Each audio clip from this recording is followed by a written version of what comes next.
the idea of normality should also change as in when we are seeing different narratives. For example, the very recent film which I was a part of, In Transit, it was a whole spectrum of transness which was being kind of showcased. And across that, we would see spectrum, but also in the trans-binary-ness. There are people from the non-binary spectrum who are also married to cisgender person. And how are the families are navigating? How are they kind of finding their own narrative of living or existing is something which was very well coined across the film. So I think those are some of the stories which can help us redefine our own thought process of normality. Because as in when we kind of, inclusion is very agile for people who come from a product specialist background.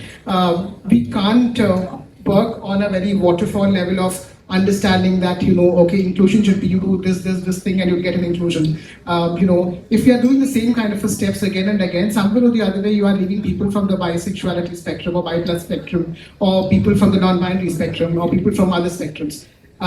What we need to rather do is to think and create a space where we are not asking to do a certain thing, but having an open dialogue and openness to listen, sitting back and listening to what exactly happens in somebody else's lived experience, and that gives a very different perspective of rechecking our own normalities and empathizing with somebody else's.